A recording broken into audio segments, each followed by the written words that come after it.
அகத்தியர். இவர் பொதிகையில் தவம் செய்ததால் பொதிகை முனி என்றும், கும்பத்தில் பாய்ந்ததால் கும்ப முனி என்றும், அகத்தினுள்ளே ஈசனைக் கண்டதால் அகத்தியர் என்றும் அழைக்கப்படுகிறார். இவர் பற்றி தமிழிலும் வடமொழியிலும் புராணக் கதைகள் பல உள்ளன. இவர் பேராற்றல் கொண்ட முனிவராகவும், இலக்கியம், இலக்கணம், இசை, கூத்து, மருத்துவம், உளவியல் முதலான பல்கலை வல்லுநராகவும் கருதப்படுகின்றார். இவர் பெயரால் பல மருத்துவ நூல்களும் சோதிட சாத்திரங்களும் உள்ளன. இவர் முருகக் கடவுளின் ஆணைப்படி முத்தமிழுக்கு இலக்கணமாக இயற்றியது அகத்தியம் என்பர். இதனைப் பேர் அகத்தியம் என்றும் கூறுவர். இதில் 12,000 சூத்திரங்கள் இருந்தன என்பர்.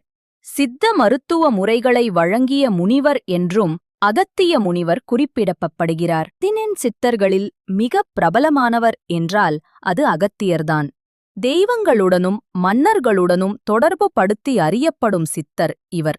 சித்த வைத்தியத்தின் பிதாமகர்களில் இவர் முதன்மையானவர். தமிழகத்தில் உலா வந்த மாபெரும் சித்தரான இவர் பழந்தமிழ் பாடல்களிலும் சரி, தேவாரம் முதலான பக்தி இலக்கியங்களிலும் வேதங்களிலும் சரி, இவர் பற்றிய பல குறிப்புக்கள் காணக் கிடைக்கின்றன. வேத காலத்து சப்த ரிஷிகளில் ஒருவராக போற்றப்படும் அகத்தியர் குறித்து எண்ணற்ற செவிவழி கதைகளும் கூறப்படுகின்றன. இல்லறத்தில் துறவரத்தை கடைப்பிடித்தவர் அகத்தியர்.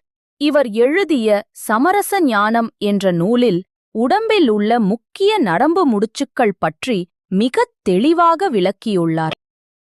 அகத்திய முனிவர். அவர் ஒரு துறவி மற்றும் இந்திய துணைக்கண்டத்தின் பல்வேறு மொழிகளில் செல்வாக்கு மிக்க அறிஞர். சில மரபுகளில் அவர் ஒரு சிரஞ்சீவி என்று கருதப்படுகிறார். சித்த மருத்துவத்தின் தந்தையாக கருதப்படுகிறார். அகத்தியர் சித்தர் பாடல். மனமது செம்மையானால் மந்திரம் செபிக்க வேண்டா. மனமது செம்மையானால் வாயுவை உயர்த்த வேண்டா. மனமது செம்மையானால் வாசியை நிறுத்த வேண்டா. மனமது செம்மையானால் மந்திரம் செம்மையாமே. மனமே உன் குரு. அது செம்மையாக இருந்தால் மாயை விலகும். துறவு எடுப்பதற்கும் உலகை விட்டு ஓடுவதற்கும் தேவையில்லை. மனசுத்தம் போதுமானது. இந்த பாடல் அகத்தியர் சித்தர் அருளிய ஞான வாக்குகள் ஆகும். அகத்தியர் சித்தரின் நூல்கள்.